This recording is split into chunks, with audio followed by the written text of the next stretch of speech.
En el nombre del Padre, del Hijo y del Espíritu Santo. Amén. Evangelio de hoy y lecturas. Primera lectura. Lectura del profeta Daniel 12, versículo 1 al 3. Por aquel tiempo se levantará Miguel, el gran príncipe que se ocupa de los hijos de tu pueblo. Serán tiempos difíciles como no los ha habido desde que hubo naciones hasta ahora. Entonces se salvará tu pueblo, todos los que se encuentran inscritos en el libro. Muchos de los que duermen en el polvo de la tierra despertarán, unos para vida eterna, otros para vergüenza e ignominia perpetua. Los sabios brillarán como el fulgor del firmamento, y los que enseñaron a muchos la justicia, como las estrellas, por toda la eternidad. Palabra de Dios. Te alabamos, Señor. Salmo 15. Protégeme, Dios mío, que me refugio en ti. El Señor es el lote de mi heredad y mi copa. Mi suerte está en tu mano. Tengo siempre presente al Señor. Con Él a mi derecha no vacilaré. Protégeme, Dios mío, que me refugio en ti. Por eso se me alegra el corazón, se gozan mis entrañas, y mi carne descansa esperanzada, porque no me abandonarás en la región de los muertos, ni dejarás a tu fiel conocer la corrupción. Protégeme, Dios mío, que me refugio en ti. Me enseñarás el sendero de la vida, me saciarás de gozo en tu presencia, de alegría perpetua a tu derecha. Protégeme, Dios mío, que me refugio en ti. Segunda lectura. Lectura de la carta a los Hebreos 10, versículo 11 al 14. Y 18. Todo sacerdote ejerce su ministerio diariamente ofreciendo muchas veces los mismos sacrificios, porque de ningún modo pueden borrar los pecados. Pero Cristo, después de haber ofrecido por los pecados un único sacrificio, está sentado para siempre jamás a la derecha de Dios y espera el tiempo que falta hasta que sus enemigos sean puestos como estrado de sus pies. Con una sola ofrenda ha perfeccionado definitivamente a los que van siendo santificados. Ahora bien, donde hay perdón, no hay ya ofrenda por los pecados. Palabra de Dios. Te alabamos, Señor.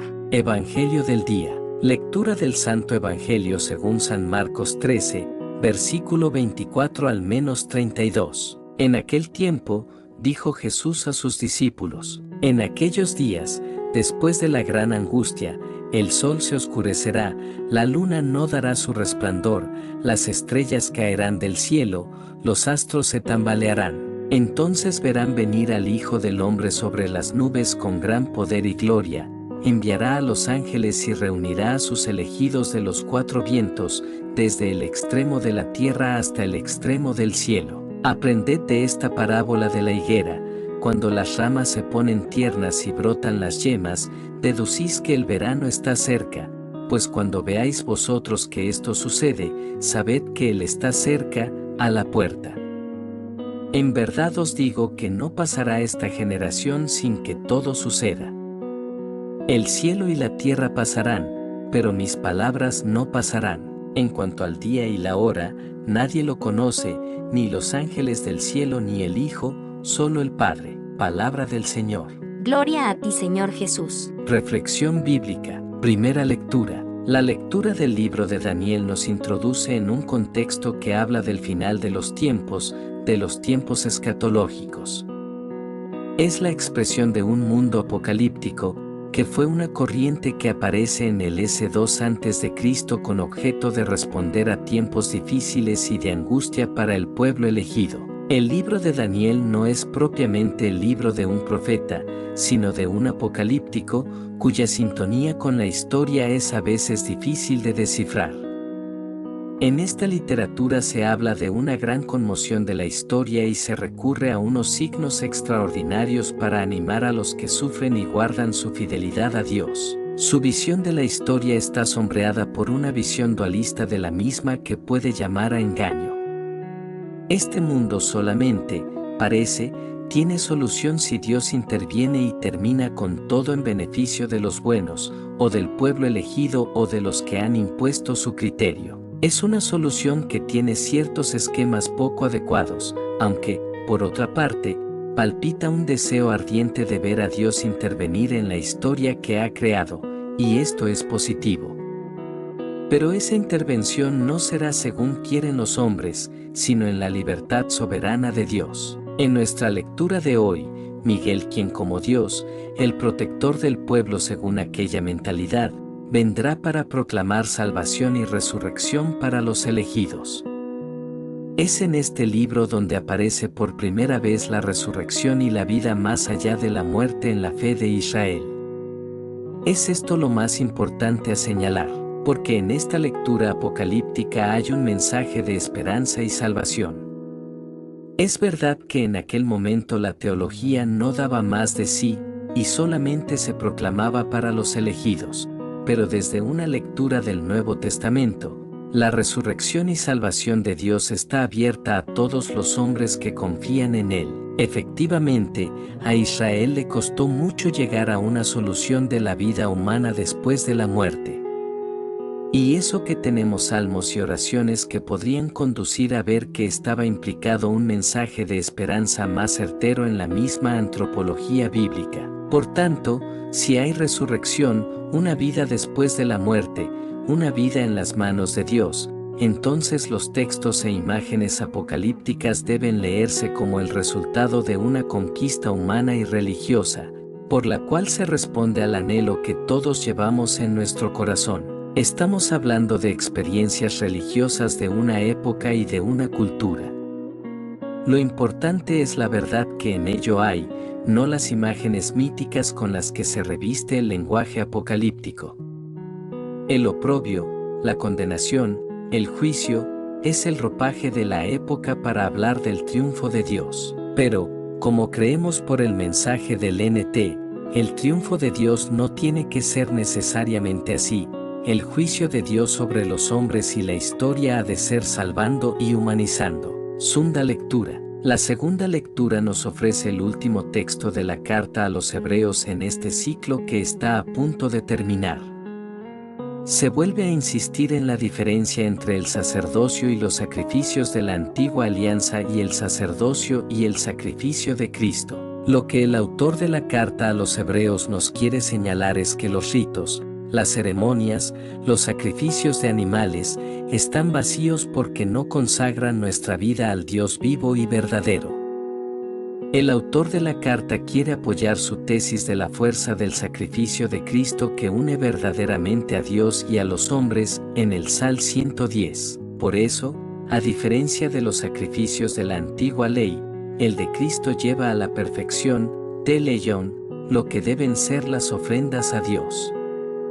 No deben ser de animales que nada comprometen ni al que las ofrecía ni a los mismos oferentes, aunque muchos lo hacían muy de corazón. La ofrenda de la vida es lo que vale, como decía Oseas 6,6, misericordia quiero y no sacrificio, conocimiento de Dios. Se habla que Cristo está junto al Padre, en el santuario celeste, para interceder por nosotros, porque su sacrificio de amor en la cruz permanece eternamente.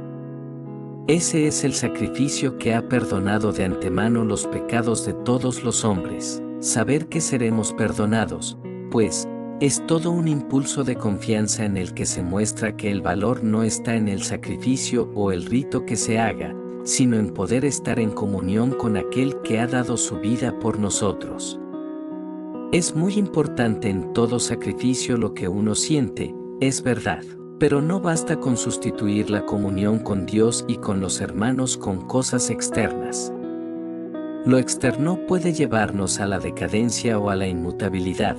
Ofrecemos cosas, pero nuestra mente y nuestro corazón siguen imperturbables a la acción divina y santificadora. Evangelio. El Evangelio de hoy forma parte del discurso apocalíptico de Marcos con que se cierra la actividad de Jesús antes de entrar en la pasión. Es propio de la liturgia con la que culmina el año litúrgico usar esos textos apocalípticos que plantean las cuestiones finales, escatológicas, del mundo y de la historia. Jesús no fue muy dado a hablar de esta forma, pero en la cultura de la época se planteaban estos asuntos. Por ello le preguntan sobre el día y la hora en que ha de terminar este mundo. Jesús, según Marcos, no lo sabe, no lo dice, simplemente se recurre al lenguaje simbólico de los apocalípticos para hablar de la vigilancia, de estar alertas y de mirar los signos de los tiempos. No podemos negar que aquí hay palabras de Jesús, pero hoy se reconoce que la comunidad primitiva, algunos círculos de profetas apocalípticos, cultivaron estos dichos de Jesús y los acomodaron a su modo de vivir en una itinerancia constante y en la adversidad y el rechazo de su mensaje de Dios. Tenemos que reconocer que en sí 13, lo que se llama el Apocalipsis sinóptico, se presta a muchas interpretaciones de distinto perfil histórico, literario y teológico.